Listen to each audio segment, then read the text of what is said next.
Now let's get it started. Let's get it started. Play ball! Manchester United won that game today, 3-0. In the past 2 weeks, they have faced Leicester twice and scored 8 against them. Now the question is, how is this Manchester United scoring goals as soon as Ten Hag was sacked? It still surprised everybody. Everybody is still surprised about it. Suddenly they know how to score goals and win games. Okay guys, if you look at that game, 3-0, first half was a blowout. They scored 2, 1 was own goal. Fernandes scored the first goal, 1 was own goal. What is happening to Manchester United now? Is if everybody is now thinking probably they might probably have given Van Nistelrooy probably to the end of the season to see if he can turn these guys around in just 3 weeks, 4 weeks. Probably he would have done the magic. Even he himself said it that nothing has changed from the playbook of Eric Ten Hag. Nothing has changed. That the only thing that changed between Eric Ten Hag's style of play and the current team is the intensity in which they play with. You get the speed, the intensity, the accuracy, but it's still the same style of play. No, that's all that matters. See, like I said, it's still the same style of play. Now, and this was the same thing we saw with Ten Hag in his first season. You get the same style of play, the same efficiency in front of goal. Last week, in short, look at it now. In 2 games against Leicester City, Bruno Fernandes has 4 goals. Let's say 4 minus the own goal, he has 4 goals. Scoring 2 in the other game in the Carabao Cup, and scoring 2 now, but 1 was cancelled for own goals now in this particular fixture in the Premier League. Now, this is the captain of the side. He's been trying to push the side, rally the side around, but the players are not scoring the goals. Now he's taking the belt on and he's scoring the goals. Suddenly he knows how to score goals. Suddenly he knows how to hit the target and score goals. Now the striker's build-up play is not. In that question, the striker, are you not supposed to be passing the ball to the striker? Why don't you take the chances yourself? You get. He's gotten tired of them wasting chances, obviously, because if you look at Bruno's record, he's created a lot of chances for Manchester United, and his strikers up front, Rasmus, Rashford, and even Zeski, none of them have been converting as much as he's been able to convert now in the last 2 games. So why not? 13 shots overall in this game. They have 13 shots, scoring 3 goals. I think there is something wrong. They have not told us what happened to Ten Hag. Tell us what you do Ten Hag, because it's somehow. Make I talk truth now. It seems Ten Hag, according to sources, Ten Hag lost the dressing room not because of Cristiano Ronaldo Wahala. That was not when he lost the dressing room. When he lost the dressing room was when he took Sancho's Wahala too far. According to some players, they said he took it too far. You get taking things too far, and this was the same crop of players that said, and the same fan base that said, Ole Gunnar Solskjaer is too soft. Now this man is too harsh. What does the crop of players Man United have now, and the fan base? What do they actually want? For me, the bottom line is that you should never allow the players dictate who should be the coach or the manager of the club.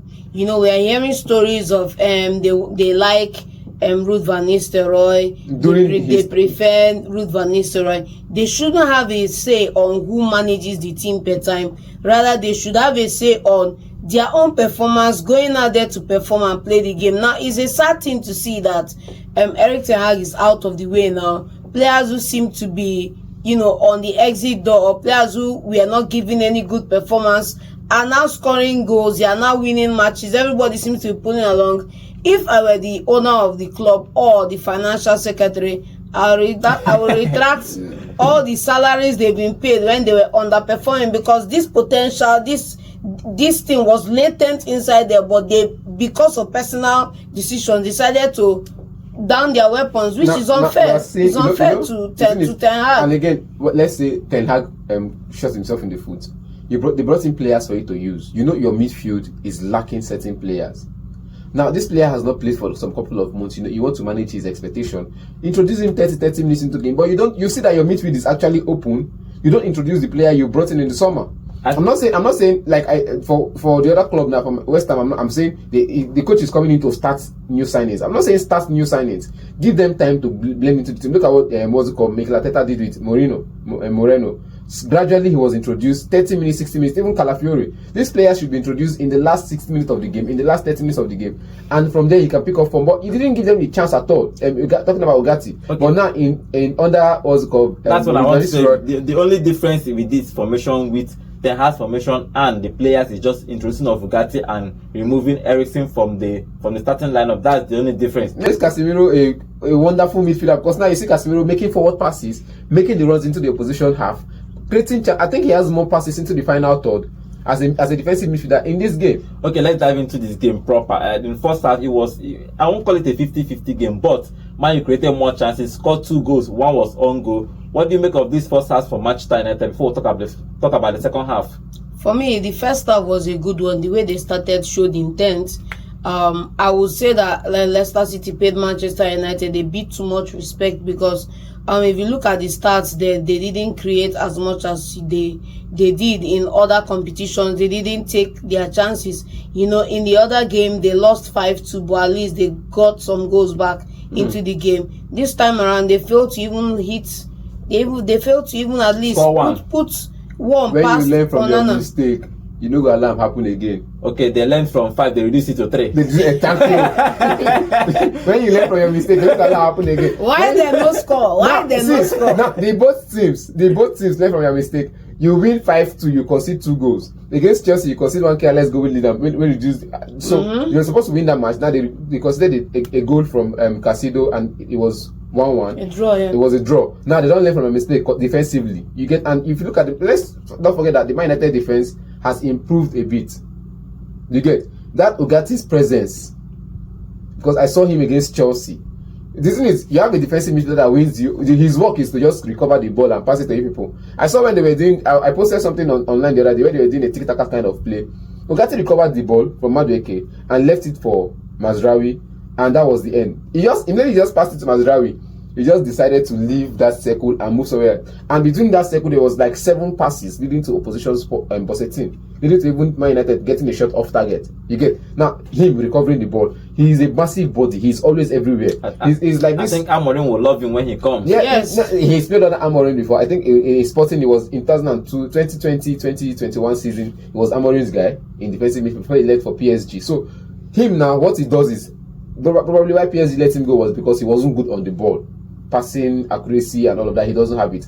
But the pace and energy to recover balls from opposition and intercept, just like the Thiago Silva. But the thing is, Thiago Silva has the recovery, intelligence, has a way to read the game and know where to stop a pass, has a way to intercept, and also has the flair for build-up play. This is a defender. Now comparing him to Ugati, Ugati has the way of reading the game, seeing where the position is coming from, and knowing how to intercept. I don't think that for Manchester United to suddenly change. It was the introduction of Ugati. See, look at the competition. Come on. It's not the introduction of Ugati. I'm not saying it's only him, but I'm saying when you lack enough body in midfield, when you lack, Casemiro is old. This is clear-cut Casemiro's job, but he doesn't have the feet anymore under him. You get, so you have Ugati who can read the game like Casemiro does, read the game and intercept play and win tackles. Ugati does the same. So you have these two people who read the game, win tackles and intercept for me, play. I wouldn't put it down to Ugati. I'm just saying. Yes, I'll just put it down to that Ugati has finally, to a certain degree, bedded into the way they want to work and the way they want to play, and is now gradually coming into his own. But you have to also consider the fact that a couple players in that team have been rallied, have been spoken to. They are now giving above and beyond what they usually used to give to the Manchester United fan, and it's telling in the way they play. Okay, in the second half, they played more safe in the second half, but Fernandes found Garnacho for that goal in the 82 minutes. Garnacho somehow has been scoring goals this season. Probably for the future, he is going to be the star boy for Manchester United. They need to build around that boy. That boy is actually performing. I don't agree if he with finally scores with his right foot, because we've seen him miss several chances. He's with a that right-footed left. player and he's still missing chance with his right foot. How can you? He doesn't miss with his right. He misses with his left. See, Anthony scores with both feet. Anthony has missed. Let's say Anthony now does Santos after spinning. There are sometimes you see him take his shot with the left foot, his strong foot, and he plays it off target. But against Liverpool in the Carabao Cup last season, we saw him score with his right foot. Even the likes of Fred under Mourinho or under what's it called, Ole Gunnar Solskjaer, these players are left-footed players. But when they take their right foot to take a shot, it's hitting the target, and they're scoring a worldie with their right foot, with their weaker foot. And you ask yourself, why don't they use the other foot? It's like balancing it. It's like Greenwood balancing it, and I think that's what Garnacho is trying to do now. He's trying to play more of the shot with his left foot, so he can balance the weight up. So he doesn't know that. You know when you say they don't mark you for your left, you need to use your second leg, control and play. So he needs to be balanced in both feet. I think Garnacho is going to be a star for Manchester United in the future. I think he's just 19. So if they build around him, probably, maybe he might be their next superstar attacker. They don't want any next superstar attacker. They don't want that. You don't know about that. Okay, if you look at now, the question is always, shouldn't Manchester maybe would have given Van Nistelrooy more time. We know that Amorim is coming in next week, but based on the games we have seen, actually, he's coming in tomorrow.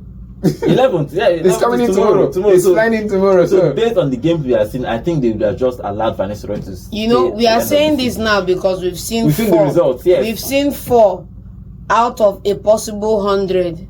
What if the next 80 are losses? You know, this is why it's a dicey situation when you have to deal with fans' expectation, club expectations. You've seen 4 good games and you're happy to keep him on the job. What if down the line the thing drops? Maybe he says something unkind to a player and they down their tools. What now happens? Well, I think Amorim was available. They just need to pick up Amorim. Let's be honest with Van Nistelrooy now.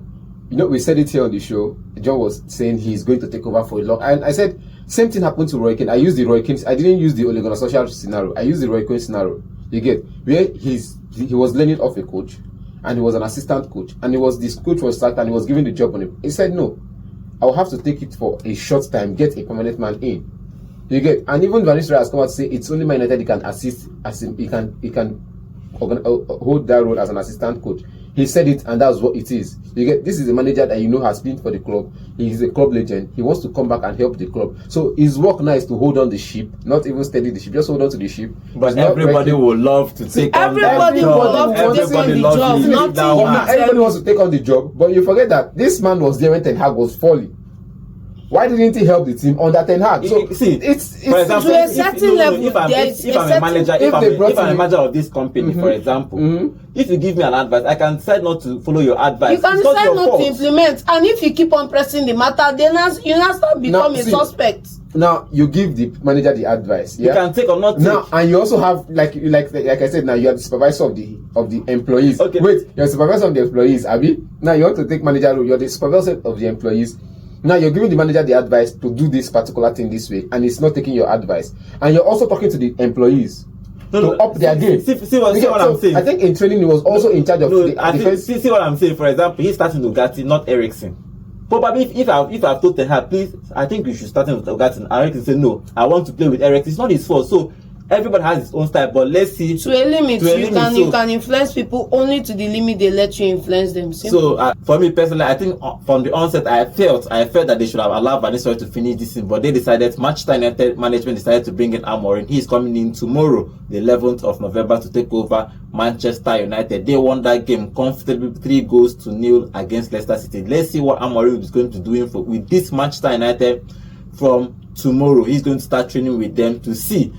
And you know, we'll be talking about if he's going to play the 3-4-3 or he will continue with the 4-4-3-3 of Manchester United or 4-2-3-1, depending on how you want to see it. Let's see what he's going to be doing, if he's going to be changing the formation or he's going to be sticking with what he knows how to do. Let's see what happens with Manchester United